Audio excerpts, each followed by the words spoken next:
I'm Bill Kassel, and this is Free Expression.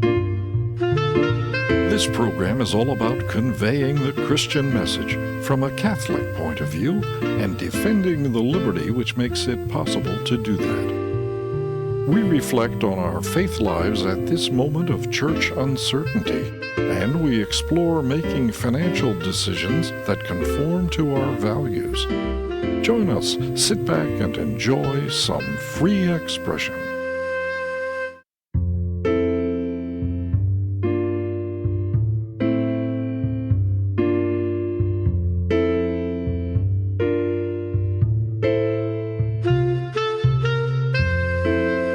At the time this is recorded, Pope Francis has died, and a conclave of cardinals is about to assemble to decide who's next to occupy the throne of Peter. The Catholic faithful remain deeply divided over the Francis pontificate, and pretty much everyone is wondering what happens next. The famous question Jesus put to St. Peter seems particularly relevant these days. Quo vadis? Where are we going? One could hardly think of a more appropriate time for a book published recently by Ignatius Press, The Hour of Testing, Spiritual Depth and Insight in a Time of Ecclesial Uncertainty by Father Donald Hagerty. Father, thanks very much for being with us. Thank you, Bill, for having me. This is hardly the first time that the bark of Peter has hit some rough seas, but we do seem to be taking on water. I look at all of these recent surveys about the numbers of Catholics on the decline. I think it's down to 20% of Americans or less, while the number of the so-called nuns, the unaffiliated, increases dramatically. And of those who do identify as Catholic, less than a third attend Mass regularly. What's going on today, Father? Well, I don't have, precise answers for all that. We're living in a particular era, and as any time, and, there are many things that all Catholics are aware of a somewhat diminishment in this time, and that's been going on for some time, even in the pontificates of St. John Paul II and Pope Benedict, these outstanding people, and we have a drifting and difficulty now, but that's not primarily what the book is addressing. I think there's a serious question of what kind of era are we living in, and there are things that maybe we do have a drifting and decline in clarity in the church and certain ambiguities. So the book is really not so much about that as the question of let us look with a sharp gaze at the time we're living in, and including the church, and is that, a sign to us of a need for intensifying our approach to spirituality. So I've written, 5 books before this on serious matters of spirituality, and this book is, in a sense, opening up a different, view for me, because I think the time that we live in does allow us to embrace sometimes a much more serious approach spiritually. So I don't know what's going to happen. If we have another pope in 5 or 10 years or 2 more popes, we don't know what happens, and we can't say what is going to happen in the church. But it is the right moment, and maybe an hour of testing, to lift up our spiritual approach in a much more serious way. Where is this going in the 21st century? To me, that's an open question, and it may not be all a good answer.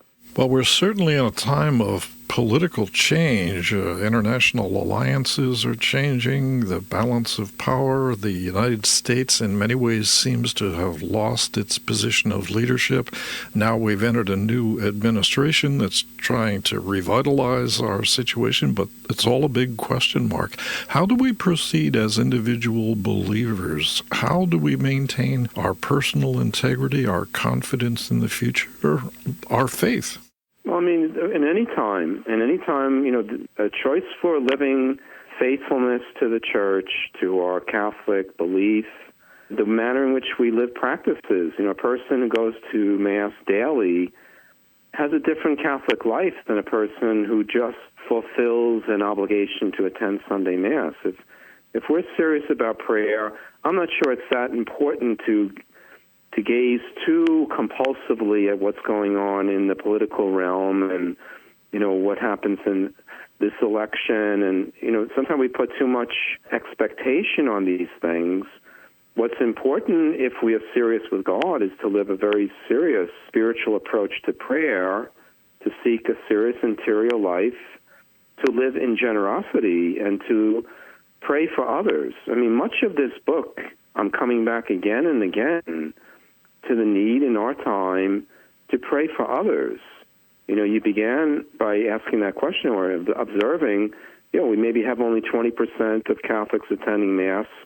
The fact is we have many of young people are not attending. Although in New York City here where I live, we do have young people go to Mass every day in some cases. The question is, what kind of spiritual life to live, not so much to pay attention all the time to what the New York Times is telling us about the world situation, but to live aware of, yes, our time is, as other times too, but maybe even more than ever, a time of testing from God. It is time to choose for Him in a very strong way. And that's what this book is trying to provoke in readers. I, too, certainly have observed that there are a good many young people who are hungering for the faith, hungering for answers to their lives. But at the same time, they're up against some very formidable forces of secularization, of rampant immorality. This is a tough time to be young. Yeah, it's a serious thing. And in fact, in that last administration, presidential administration, this was really going down a dark path, and hopefully some of that, there's a pushback now in a certain way in the society, but who can say where this is going as time goes on? And my observation in this book for early on is, yes, the loss of faith, the indifference, not so much a hostile approach to God, but the indifference to God, the apathy toward even the question of God or religious practice, that will have repercussions as time goes on. And then, there's a lack of care for the things of morality and moral integrity.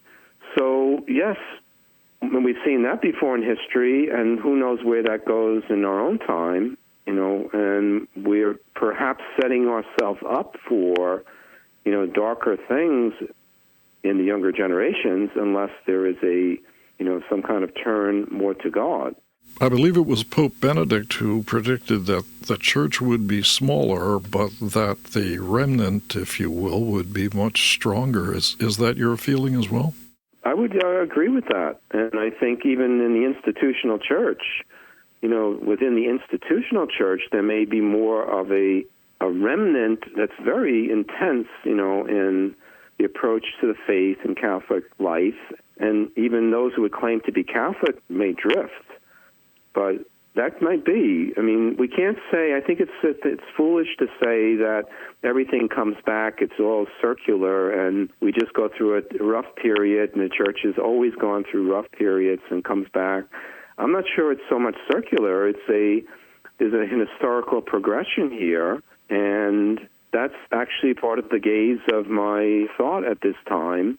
Where is this going in the coming decades, in this 21st century?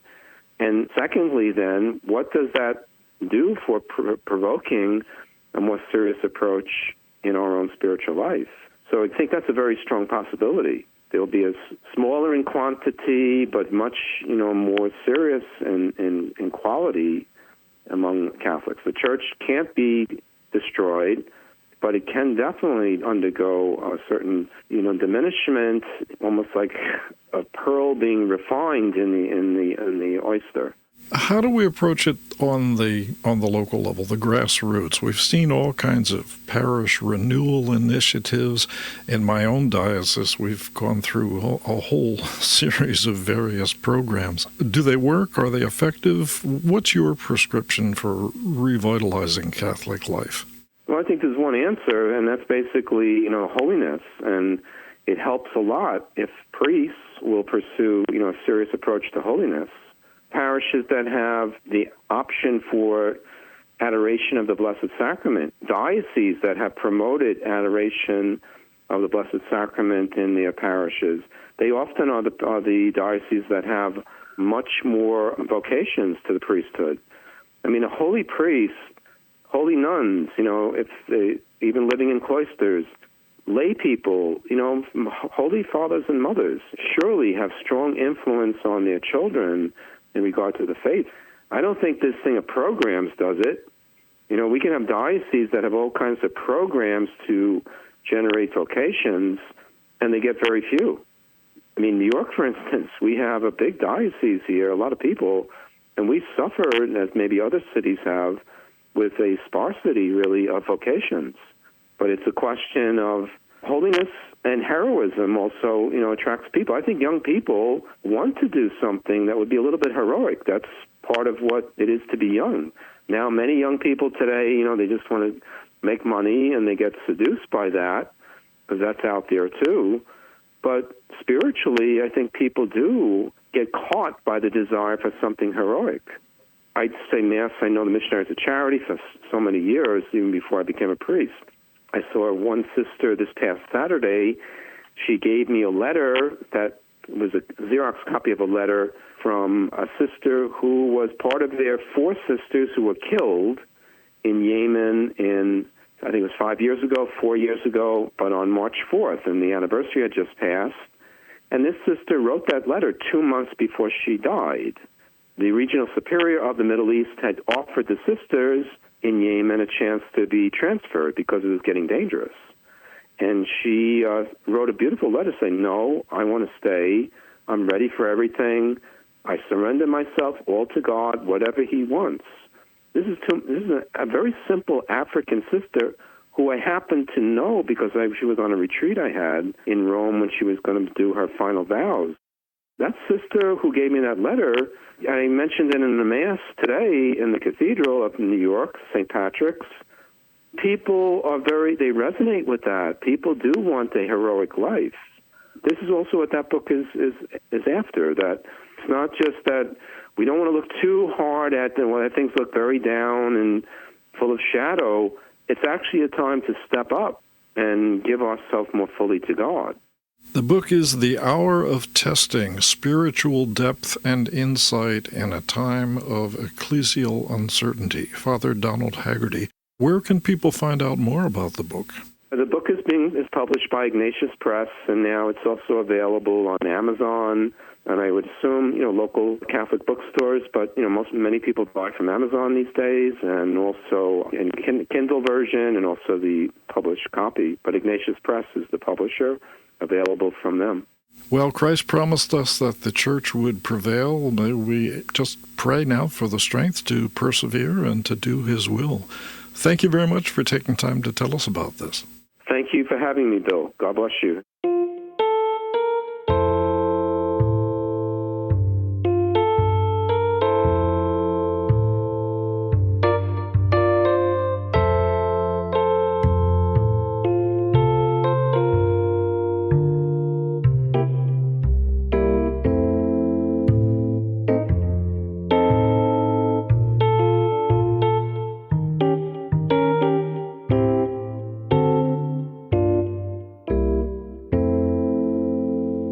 Jesus said, "Where your treasure is, there your heart will be." And boy, did he know how human beings think.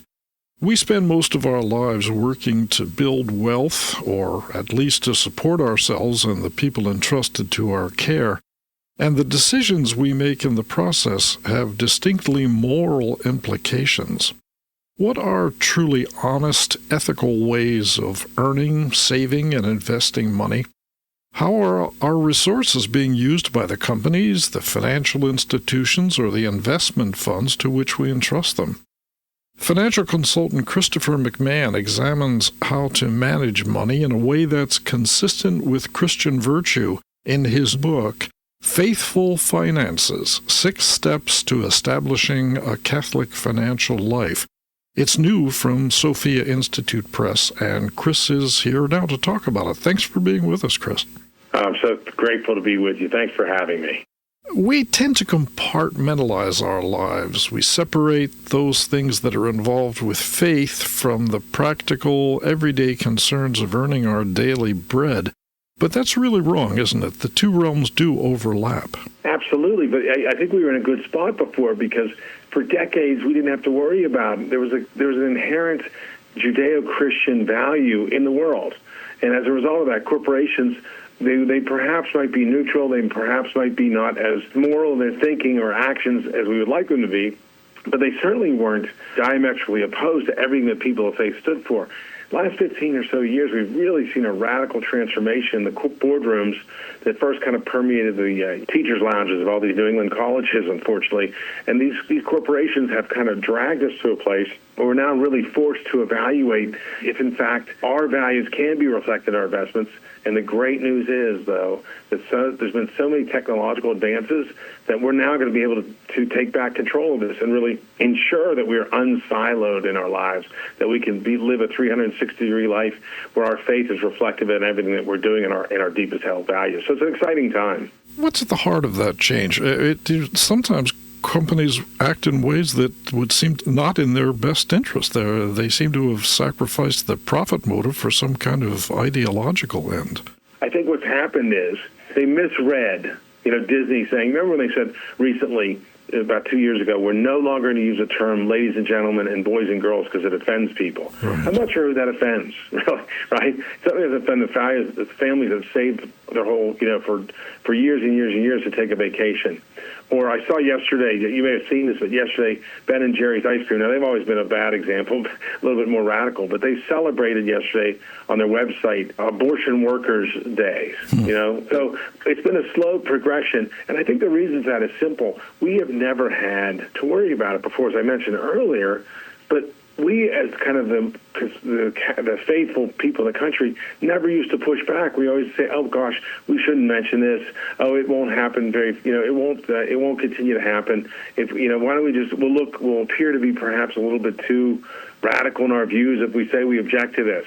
But when we were kind of hoping for change and hoping for things to settle down a little bit, some of these corporations really went off the deep end. On the good news, though, some of these initiatives, although they were all born in compassion, absolutely born in compassion, some of these initiatives, though, have really, really in the last, since the Trump presidency's taken over, have been really just dramatically pushed back, which is fortunate. Not as much pushback, unfortunately, in the areas of, for example, the pro-life movement, which is critical to we as people of faith, and also not really also in the area of supporting and marketing pornography. But we can really do things to really reduce the impact of our investments supporting that stuff for sure. Yeah, now, for the last few years, we've heard about this so-called morally responsible investing, and that's gained a good deal of momentum. How did that whole movement get started? Morally responsible investing has been kind of a misnomer because for the most of it meant for people that really, for example, love the environment. So they would say, I don't want to have any oil in my investments, or perhaps people that said, I don't want to have any guns in my investments. But very rarely did it go and delve kind of deeper into saying things like, I don't want to support companies that support, for example, terminating pregnancies in any way, or I don't want to support companies that really, not only as a business, but in their social activism, some of these companies that have really supported companies that do things that are just reprehensible. But as I was saying earlier, the technology advances have been really startling. Now anybody in our company is called Aquinas Wealth Advisors, that we actually develop technology that helps people see what they're supporting in their investments. It uses a great deal of artificial intelligence and computer resources to come back and show folks exactly what they're supporting in their investments.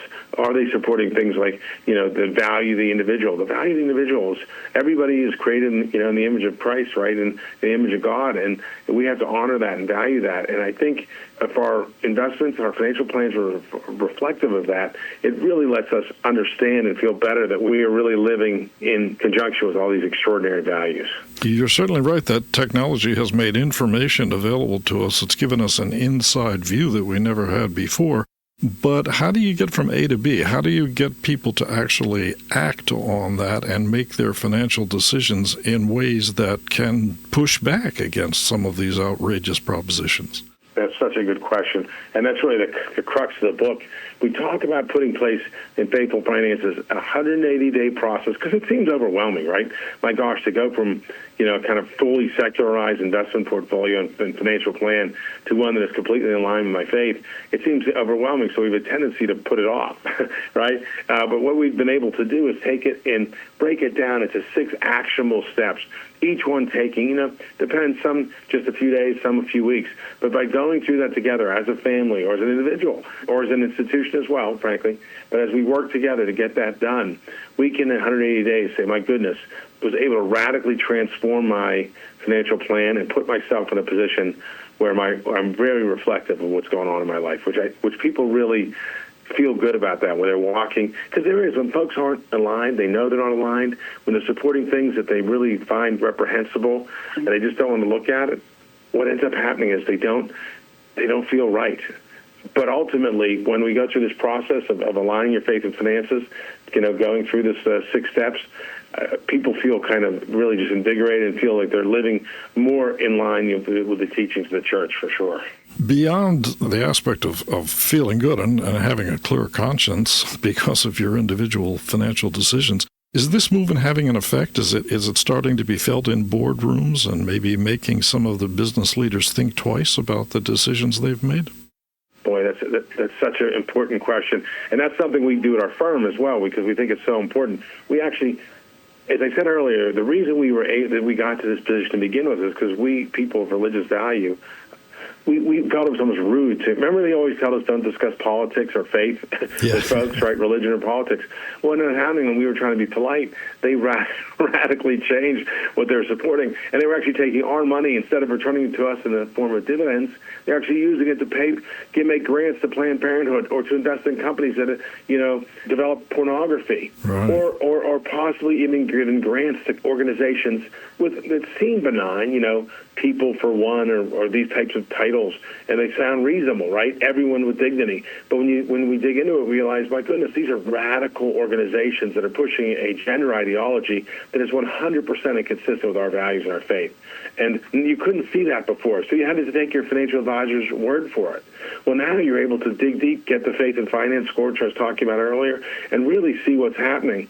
And over time, and not that much time, half a year, you can bring that alignment back to it and bring us back to a place where we're not supporting these things, right? Because as leaders, as all of us are, right, we have a responsibility to advance God's kingdom on earth. And certainly we're not doing that. I can't tell you as an example, Bill, how many people have said to me, well, we have our, we've been very careful with our investments to ensure they're consistent with our faith, and we'll do some testing for them and come back to them and say, my goodness, 16% of all the assets you own are owning a company. There's a company that so many investors own, they don't realize that inside the mutual funds, RCI Hospitality Group. Well, this particular group, it sounds as if it owns hotels. It doesn't. I use them as an example all the time. They simply develop pornography and own strip clubs. And all kinds of human trafficking and drug violations of those. It's shocking. And people of faith would never want to own that had they only known. So, as I said, I'm excited because the great news is now, for the first time, we've been misled, and as people of faith, we're able to take this back, analyze really where we are, and really walk on a better path. Well, that raises an interesting point. I mean, it's one thing to decide against purchasing a particular stock in a particular company because you're aware of what's going on, but this idea of having these funds, which includes hundreds, possibly thousands of different companies, how can you really know what's going on there? That's a whole different level. But it's not. That's the great news. That's the point. It's just as easy today, which is wonderful. Oh. You can put in the ticker for that mutual fund, and normally it's not thousands, it's dozens, not hundreds, certainly not thousands. But it doesn't matter how many it is. The underlying holdings now we can pull back the curtain. It's so beautiful. We can all pull back the curtain now and look at everything in those holdings. And then, as you said so accurately, we can go back to those companies and have it felt in the boardroom. Because these companies aren't necessarily dyed-in-the-wool progressives. They want to sell widgets or whatever they're selling. I mean, a few years ago when Target was so offensive selling those transgender bathing suits, right, and putting them on display, that had very little to do with selling those bathing suits. Bill, there was a score called a CEI, Corporate Equity Index, or Corporate Equality Index. Right. That was a scoring system that many of the mutual funds, many of the three big mutual funds were using. You might remember a few years ago they had told the CEOs of these companies, even if you're profitable, if you have not adopted our gender ideology and the other ideologies, you'll lose your job as chairman. So these chairmen were running all over themselves to have the highest CEI score. Well, the CEI organization was run by it was the who's who of progressive liberals, right, in terms of their anti-faith agenda. So the scoring was based almost exclusively on your ability to reject Christian values. As a result of that, companies made radical decisions thinking the religious community wouldn't push back.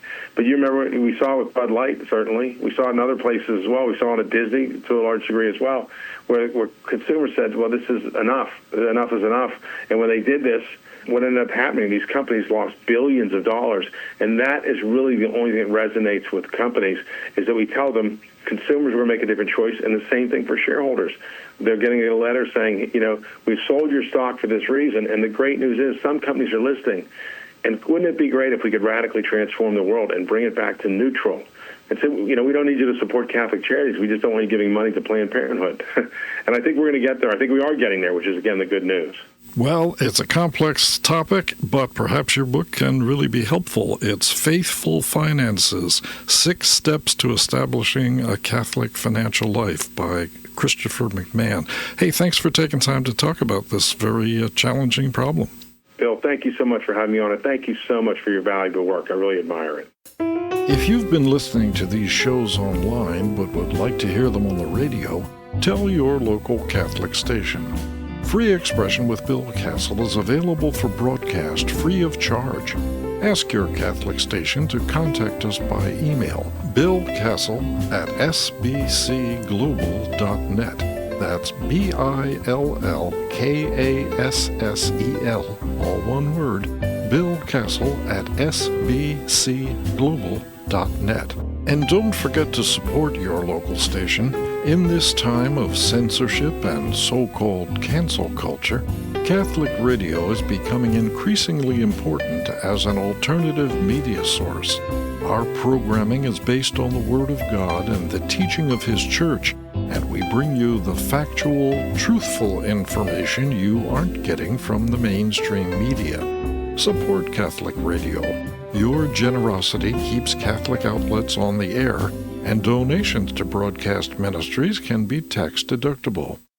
Be with us next time when we explore other aspects of religious communication and look deeper into the great Christian heritage of free expression. Free Expression with Bill Kassel is a production of Good Shepherd Catholic Radio and Company Publications, where good books, good music, and good radio are always good company. Dan Curris provided technical assistance. Theme and incidental music are by Dan Adam. The program was produced and directed by Bill Kassel. This is Good Shepherd Catholic Radio.